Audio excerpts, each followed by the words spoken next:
काफ़ी अरसे से मैं भी कह रहा हूँ, कई रिपोर्ट्स भी कह रही हैं कि डिफ़ॉल्ट होने वाला है, डिफ़ॉल्ट होने वाला है। इनफैक्ट तो पाकिस्तान डिफ़ॉल्ट हो चुका है, लेकिन यह है कि ज़ाहिर है कहीं ना कहीं से किसी ना किसी तरह इसको बचा के रखा हुआ है, डिक्लेयर नहीं किया जा रहा। वरना डिफ़ॉल्ट नहीं तो और क्या है कि पाकिस्तान के पास अपने लोगों को देने के लिए सैलरी के पैसे भी नहीं हैं। मामलात इस तरफ को जा रहे हैं कि आपको बैनुल-अक़वामी माशी और इक़्तिसादी इदारों की जो बताई हुई बातें हैं उन पर अमल करना पड़ेगा। मुस्लिम लीग नून के कायद नवाज शरीफ ने इस्लामाबाद में JUI के सरबराह मौलाना फजलुर रहमान से मुलाकात की और सियासी अमूर पर तबादला ख्याल किया। गवर्नर सिंध कामरान टिसोरी माइनस हो गए। MQM और नून लीग के दरमियान मुआहदे पर दस्तखत के वक्त कामरान टिसोरी कहीं नजर नहीं आए।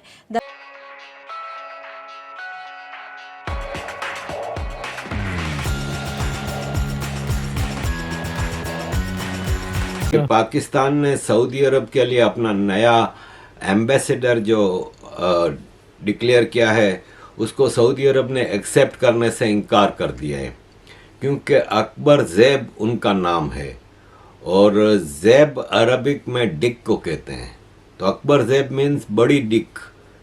तो सऊदी अरब ने कहा है कि ये नाम वाला बंदा हम नहीं ले सकते। अब ऐसा है, कई मसले हैं। एक मुझे याद पड़ता है कि जब मैं सऊदी अरब में काम करता था तो एक आदमी का इकामा इसलिए रिफ्यूज़ हो गया कि उसका नाम अल्लाह बख्श था। अब सऊदी उसको अल्लाह, तो अल्लाह का नाम है, तो उन्होंने कहा अल्लाह कैसे एक बंदे का नाम हो सकता है, तो इसलिए रिफ्यूज़ हुआ था। तो ये छोटी सी एक खबर थी जो आपके साथ शेयर करनी थी। अजीज़ दोस्तों, इकोनॉमी की सिचुएशन ये है कि पाकिस्तान का जो टोटल GDP है ना, उससे ज़्यादा की मार्केट कैप इंडिया की टाटा ग्रुप की हो गई है $365 बिलियन, जो कि पाकिस्तान के टोटल GDP से भी बड़ा है। अजीज़ दोस्तों, इस्लामाबाद बेस्ड एक थिंक टैंक है टेड लैब, उन्होंने एक रिपोर्ट 68 पेज की निकाली है जिसमें ये बताया है कि पाकिस्तान का इकोनॉमिक क्राइसिस हद से ज़्यादा बढ़ता जा रहा है और ये एक अलार्मिंग सिचुएशन है जिसको कि पब्लिक में लाया नहीं जा रहा, लेकिन सिचुएशन इज़ अलार्मिंग। पाकिस्तान का टोटल इंटरनल एंड एक्सटर्नल कर्जा 77 ट्रिलियन रुपया है, 77.66 ट्रिलियन रुपया है, यानी $271 बिलियन पाकिस्तान का टोटल कर्जा है।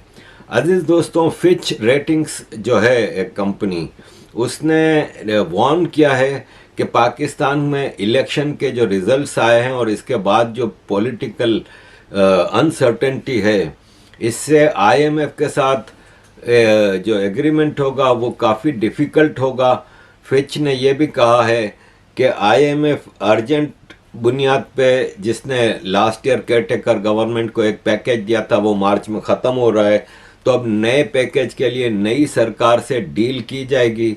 लेकिन नई सरकार को पहला एग्रीमेंट तो शायद आसानी से मिल जाए, लेकिन इसके बाद बहुत मुश्किल होगी कि आगे चीज़ें बढ़ें, क्योंकि पाकिस्तान के ज़ाहरी तौर पे सिचुएशन बेहतर हुई है कि $8 बिलियन के फॉरेन एक्सचेंज रिजर्व्स हैं, जो कि फिच ने कहा कि पिछले साल $2 बिलियन पे पहुंच गए थे, तो उससे मच बेटर है। लेकिन अगेन द सिचुएशन इज़ कि पाकिस्तान को जून 2024 यानी सिर्फ 4 महीने बाद, मार्च आ गया है तो अप्रैल मई जून 2024 तक पाकिस्तान को $18 बिलियन का कर्जा वापस करना है खाली, और कर्जा और इंटरेस्ट जो किस्तें हैं। तो जिसके पास $8 बिलियन हैं वो $18 बिलियन कैसे देगा, और अगर कहीं से ले ला के भी देगा तो खर्चे कहाँ से पूरे करेगा। जो इंपोर्ट है वो डॉलर के अगेंस्ट होती है, तो वो डॉलर कहाँ से लाएगा इंपोर्ट के लिए, और दूसरे जो फॉरेन एक्सचेंज के जो खर्चे हैं वो कहाँ से पूरा करेगा। یہ ساری سچویشن اس وقت کئی رپورٹس آ رہی ہیں اس حوالے سے، جس کے بارے میں جیسے اسلام آباد کی ہوئی، فچ کی ہوئی، اس طرح کئی رپورٹس آ رہی ہیں جو پاکستان کو کہہ رہے ہیں کہ پاکستان کو ڈیفالٹ سے زیادہ عرصہ نہیں بچایا جا سکتا. جو مشکل چیزیں ہیں ان پہ عمل درآمد کی تو بات ہی نہ کریں. ابھی تو آسان چیزوں پر جن پر عمل درآمد کرنا آپ کے لیے آسان بھی ہے اور ماضی میں بھی، حال میں بھی اور مستقبل میں بھی آپ کو کرنا پڑے گا، ان کے متعلق آپ کو بتا دیتا ہوں. نمبر 1، انٹرسٹ ریٹ رجیم. بڑے وہ واضح ہیں اس بارے میں کہ مہنگائی سے زیادہ انٹرسٹ ریٹ رکھا جائے. کوئی نئی بات نہیں ہے، یہ بین الاقوامی سطح کی بات ہے.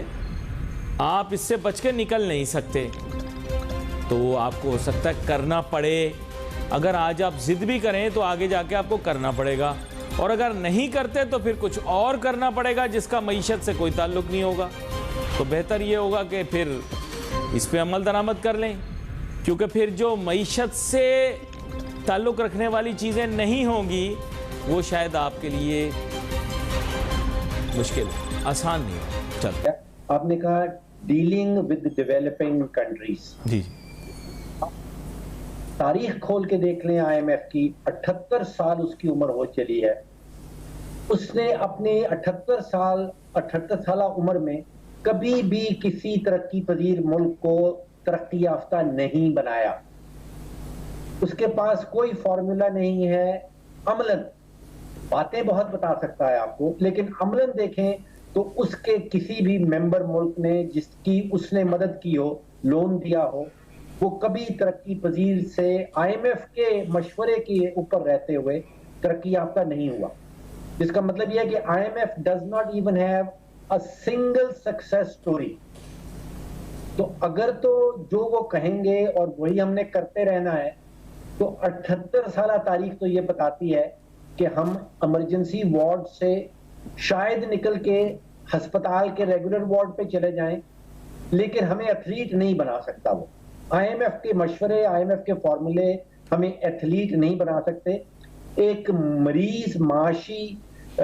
معاشی مریض کو شاید ایمرجنسی وارڈ سے نکال کے کہیں ریگولر وارڈ تک لے آئیں، اتنا کام ہے. باقی کام ہمارا اپنا ہے.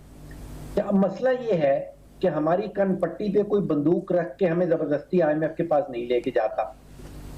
ہم اپنے کیے ہوئے نتیجے میں جو ڈالر ختم ہو جاتے ہیں، دیکھیے اس کو آپ کو پتا ہے کہ آئی ایم ایف کو کہا جاتا ہے لینڈر آف لاسٹ ریزورٹ، یعنی کہ وہ اب آخری ڈاکٹر رہ گیا، باقی آپ نے سارے ڈاکٹروں کا علاج کر لیا، وہ آپ کو ایمرجنسی وارڈ سے نہیں نکال پائے. اب یہ آخری ٹیکہ ہے، آخری ڈاکٹر ہے، یہ لینڈر آف لاسٹ ریزورٹ ہے. اور آپ یہ نہ سمجھیے کہ بیگرز ہیو چوائسز. جو مریض پڑا ہے ایمرجنسی وارڈ میں اس کے پاس چوائسز نہیں ہیں. ہم اپنے کرتوت کے نتیجے میں ایمرجنسی وارڈ پہ پہنچے ہیں، چوائسز ہیں نہیں، اپنا دماغ ہم استعمال کرنا نہیں چاہتے. اب اس توقع میں بیٹھیں. آپ کو ایک دفعہ میرا جو فیوریٹ بات ہے وہ آئنسٹائن والی بات ہے، جو وہ ڈیفینیشن دیتا تھا انسینٹی کی یا بے وقوفی کی. آئنسٹائن صاحب کہا کرتے تھے کہ بے وقوفی کی اگر آپ نے نشانی سمجھنی ہے، بے وقوفی کی ڈیفینیشن سمجھنی ہے، تو ایک ہی تجربے کو دہراتے چلے جائیں اور توقع رکھیں، نتیجہ فرق نکلے گا. اب آپ اندازہ کیجئے کہ 24 پاکستان کی 75-76 سالہ تاریخ میں 24 آئی ایم ایف کے پروگرام ہم کر چکے ہیں. نتیجہ آپ کے سامنے ہے.